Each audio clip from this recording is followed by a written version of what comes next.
Of all people, Sarah Silverman said something. I've ragged on her on this channel a million times, but when you get it right, you get it right, right? I guess that's me being fair. Let's consider that. Yeah, I rag on Sarah Silverman saying dumb shit. I've done several videos on it, but when she says something that I agree with, I guess I owe it to Sarah Silverman. Not really, but to point out that she's got a fucking point. Now, we got to preface it. The idea of decentralization and secessionism, or rather decentralization, secessionism being a form of that. So decentralization being is starting to become more of a viable reality for a lot of people. And I love to hear that shit. This is something that I want people to understand. I didn't start advocating today. Someone posted a video of mine, me talking about it after the January 6th thing. I have a song called Individualism that's on our record, which was released in 2017 backwards. That's specifically what the topic, what do you think I'm talking about when I say the only way to succeed is secede? That's what the fucking whole song was about. And then we backtrack to back in my old good band, Fire from the Gods, right? This is before we had got off the ground, dropping that EP. So this is like 9 years ago. There's literally a song called Secede. Like that's the actual name of the song. Like this is something that I saw as the writing on the wall as the most peaceful solution for a very long time, right? Because the trajectory of the country is going in a direction that's going to ensure physical conflict. Now, some people would say, well, we can't have decentralization without physical conflict and confrontation and violence. I disagree. Either way, even if I did, it wouldn't matter. What the hell direction do you think we're going right now? So let's listen to what Sarah Silverman had to say in one of her podcast episodes, which is kind of weird. Every video I see on her podcast episode, I guess that's how everybody does it differently. How she thinks is like just looking up in the air. I mean, this may be a negative thought, or maybe a positive one. I don't know. But if people aren't getting along, like in relationship, they break up, So like, why don't we just finally just realize that these states aren't working and like divide up into like 2 or 3 countries? Why not? Why not? Why not, Sarah? I mean, Sarah Silverman, she's watching my videos. Confirmed. She saw me ragged on her. She was like, that guy's got a fucking point. And she's watched my videos. That's what I'm running with. Probably not true, but that's what I'm running. It's my truth. That's my truth. Why not? No, why not? Of like USA 1 and USA 2. And they can be USA 1. Like the conservatives can be USA 1 because they love being number 1 and it means something to them. And I'd love to have that be theirs. They can be USA 1, we'll be USA 2, and we'll be allies. Look, this is what I've been saying. Now, she's going on the more ideological lines, like, she's thinking more, okay, look, y'all have that. But this is the idea in itself fundamentally is correct. And that is that just because y'all don't share a government does not mean that you can be allies. Does not mean, and that is whether it be with collective defense or whether it be with trade. Like that can still happen. Why do we need to share a government to do that? We don't. We absolutely don't have to do that. That is a myth that has been perpetuated by the assholes who do nothing but benefit from the mere existence of the federal government. Those are the only ones that are perpetuating that. People that will be out of jobs in the event that the federal government was dissolved. Those are the only people. Those are the only people that think that.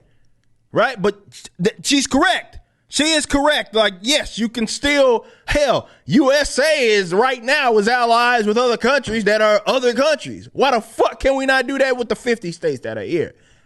And you'll come over here and we'll go over there. And, when you come to many times when you go to a different country, you have to get a vaccine. That's it. By the end of the question, Now she just starts rambling on. Nonetheless, the point is she's correct on the point, and I love that more people are embracing this. I saw Jesse Kelly, who is a conservative. He's starting to embrace this idea as well. See, it doesn't even matter where you're at ideologically. You see how fucked the situation is, and you get so fucking scared to death in the event that the person that you consider your enemy gets control of the federal government. It doesn't really matter where you're at. There's a fundamental problem with that. So the most peaceful solution is not to sit up here and try to I don't know, fight for this power that you guys have been doing for forever. How about we just get rid of it? Now, I'm not saying that it has to be under USA 1 or USA 2 or USA 3, whether you split it up and like, okay, you had the West Coast, you had like Texas and the South going all the way to the Southeast, you had the Upper East Coast becoming its own like country, or you just had all 50 states become nation states. So it starts looking more like what you've seen in other pockets of the world. Right? I don't think people understand how big the United States of America is. There's no reason that the 50 states couldn't become nation states. And who says it has to stop there? California can get broke up in 3 fucking states. Decentralization, either way.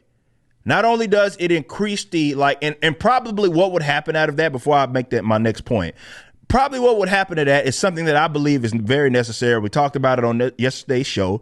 And that is that if that happened, like let's say the federal government dissolved like tomorrow, or let's say if it was a date. All right, by January 1st, 2022, it's no longer. What you probably see is a big like migration effort of these states, and where not everybody, but you get what it is that I'm saying, where a lot of people start moving around to try to get to people that are more allied with them and living towards living by people who more so share their values. There's nothing wrong with that. That'd be a great thing. That'd be fantastic.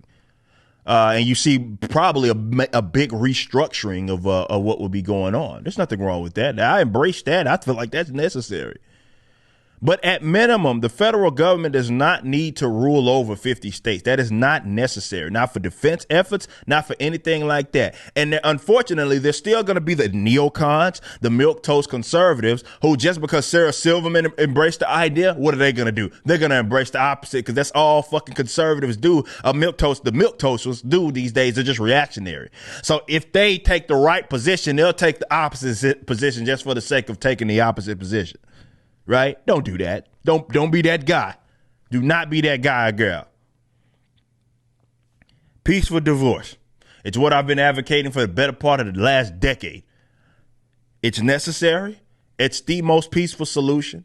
And yes, there are going to be people, particularly the ones that are within the government, that are going to fight like hell, revamp more propaganda.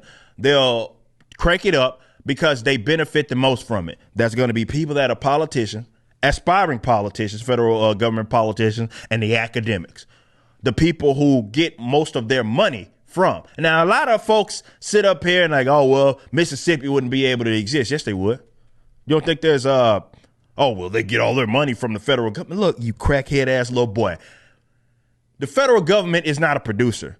Everything that the federal government has, it's stolen from the populace. So if they broke up, or even institutions broke up from the federal government now, they'd have less money to pull from. Yeah, they'll try to print the motherfucker out of it, but you get what I'm saying.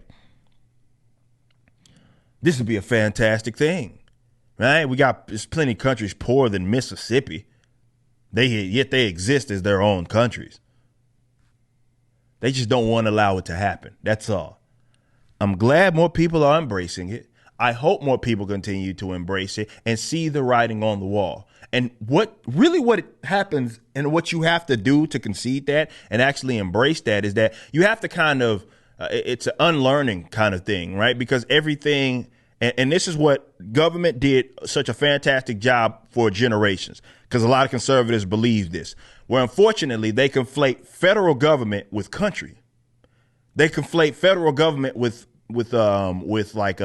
values and culture, which is not, right? Again, this geographical area can still be the geographical area that it is and still have some of the similar values that it has without having a governing body in Washington that rules over people that are very, very different. It's just not a necessary thing. So big shout out to Sarah Silverman. She's going to get it disastrously wrong on a multitude of other different issues. Probably during that podcast, she probably did. But at least on that subject matter, I don't care where you consider yourself, left or right. This does nothing but benefit everybody. You don't have to sit up there and start screaming in the abyss like you did with Donald Trump when he became the presidency, because there is no fucking president. But don't get it twisted. The neocons, the people that don't want it, we can't do that. That's not realistic. Or their favorite, China, this is what China wants. China. You mean the country that was able to, well, I don't want to say, let loose or accidentally let loose a virus with a 99% survival rate, and y'all started tucking y'all's nuts between your legs. That country? I think we got bigger things, closer things to worry about, because they didn't have to fire a shot to win, right? But again, either way, defense can still be done collectively and voluntarily amongst different nations and what have you. So yes, embrace it. Decentralization. Maybe it doesn't come by way of USA 1, USA 2, and USA 3. Maybe it's by all 50 states becoming nation states. However it is, push for it. And if we got to restructure things, people got to migrate or over here and over there, fine. But if we keep going down the path that we're going right now, you are ensuring conflict. You may think that this can't happen unless we have conflict. No. You're ensuring conflict if we keep going down the route that we're going. You just watched a clip from our podcast, For Canon's Sake. Catch us live at 12 p.m. throughout the week over at youtube.com/YoungRipper59 and follow us over at odyssey.com/@YoungRipper59. If you want to watch the entire video cast after the show is over, just be sure to become a member on the YouTube channel. Of course, the full audio portion of the podcast is available for free on all major digital platforms, or just visit forcanonsake.com.